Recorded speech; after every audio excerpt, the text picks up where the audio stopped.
Shalom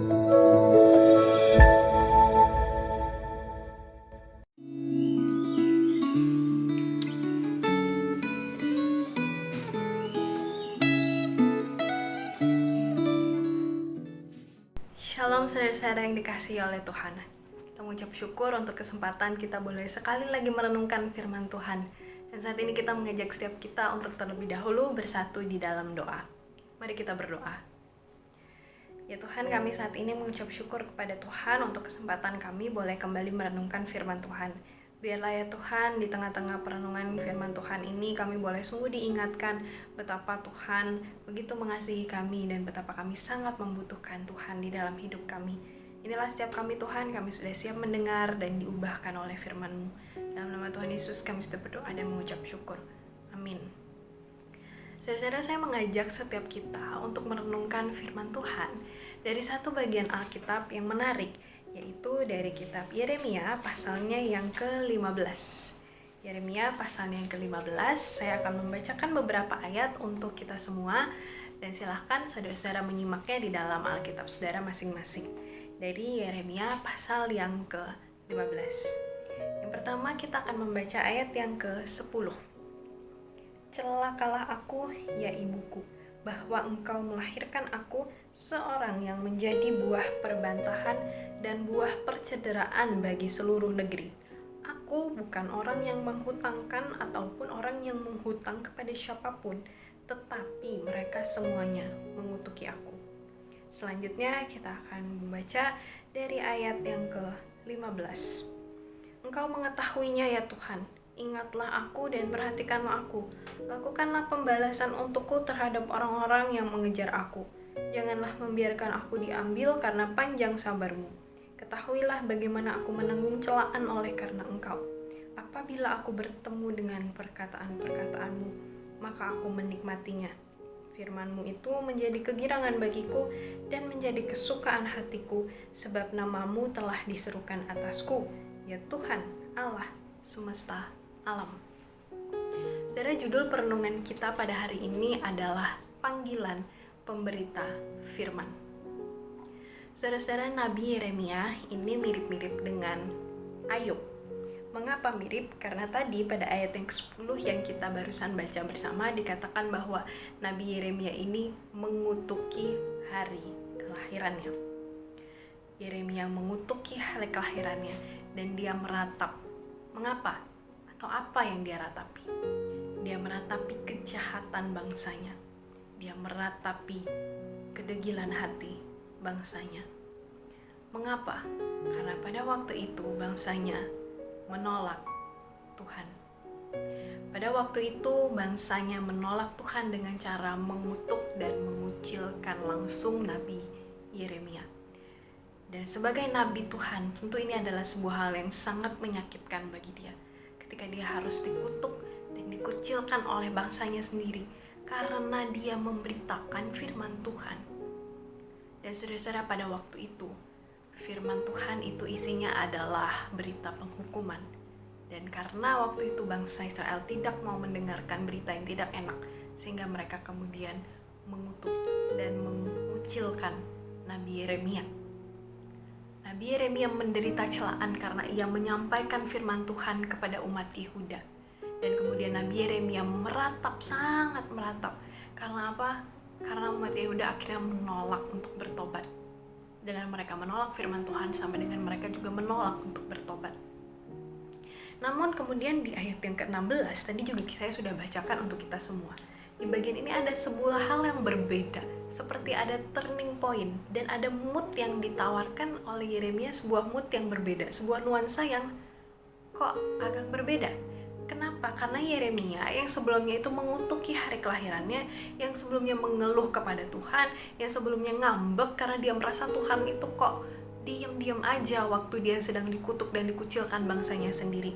Kemudian ayat yang ke-16 Yeremia bisa berkata, apabila aku bertemu perkataan-perkataanmu, maka aku menikmatinya. Bagaimana bisa firman Allah ini kemudian dinikmati oleh Yeremia, padahal sebelumnya dia merasa dia gak mengerti firman Allah, dan dia gak mengerti Allah ingin mengerjakan apa. Saudara-saudara, Yeremia akhirnya menggambarkan bahwa firman Tuhan yang ia terima akhirnya menjadi sesuatu yang dia nikmati sekali. Dalam bahasa aslinya dikatakan secara harfiah kata menikmati ini adalah memakan firman Tuhan. Bahasa Inggris menerjemahkannya dengan I ate your words. Aku memakan perkataanmu. Dan kemudian ungkapan ini dapat dikatakan juga bahwa Yeremia itu akhirnya bukan hanya menjadi utusan Tuhan saja, tetapi dia juga sungguh mewujudkan firman Tuhan itu di dalam keseharian hidupnya. Walaupun firman Tuhan itu seringkali tidak mengenakan, tetapi Yeremia mau berusaha untuk tetap menyampaikannya, karena itu adalah isi hati Tuhan sendiri. Saudara-saudara, walaupun firman Tuhan itu menggirangkan hati, tidak dapat disangkal bahwa Yeremia itu harus mendapatkan pengalaman justru hal-hal yang pahit, yaitu kemarahan dan kecaman sebagai konsekuensi atas penghukuman yang dia sampaikan. Namun sekalipun demikian, Yeremia ini tidak lari dari panggilan awalnya. Dia tidak lari dari panggilannya untuk memberitakan firman Tuhan. Dia tidak kabur daripada panggilan Tuhan bagi dia untuk senantiasa memberitakan firman Tuhan di tengah-tengah bangsanya. Dan saudara-saudara, Yeremia mungkin dapat mengeluh secara terbuka kepada Tuhan atas reaksi penolakan dari bangsanya terhadap firman Allah. Dan melalui jawaban yang Tuhan berikan kepada Yeremia, kemudian Tuhan itu kembali mengingatkan Yeremia terhadap panggilan awal yang Tuhan berikan kepada Yeremia, yaitu bahwa Yeremia itu memiliki tugas dan jaminan yang sama, yaitu Tuhan menyertainya apapun kondisi yang ia akan hadapi. Saudara-saudara, Billy Graham, kita tahu Billy Graham adalah seorang pengkhotbah yang sangat terkenal pada zamannya. Saudara, suatu ketika di dalam sebuah perjalanan pelayanannya, Billy Graham ini tiba di sebuah daerah namanya San Bernardino Mountains. Biasanya kalau Billy Graham ini pelayanan, dia pelayanannya berhari-hari begitu ya, ada KKR, rangkaian khotbah begitu. Nah, saudara-saudara, besoknya dia itu akan menyampaikan KKR begitu ya. Nah, malam sebelum dia akan menyampaikan KKR itu, Billy Graham berjalan-jalan dan dia membawa Alkitabnya. Dia bawa Alkitabnya pada malam hari itu, dia berjalan di sekitar tempat acara itu. Dan kemudian dia berseru malam itu kepada Tuhan. Seruan apa? Bukan persiapan khotbah, saudara-saudara. Tapi Billy Graham berseru, dia bilang apa? Tuhan, terlalu banyak hal di dalam buku ini yang saya tidak bisa mengerti. Terlalu banyak hal di dalam buku ini yang saya tidak bisa mengerti. Dan kemudian di tengah-tengah keluhan Billy Graham itu, kemudian dia melanjutkan doanya. Dia bilang apa?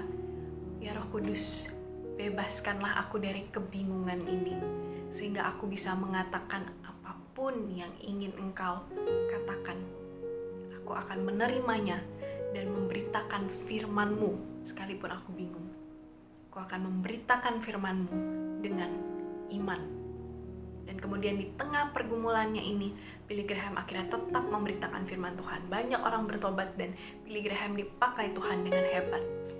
Saudara-saudara, di tengah-tengah pengakuan akan keterbatasannya, Billy Graham dan Nabi Yeremia ini tetap menemukan bahwa Tuhan menyertai mereka.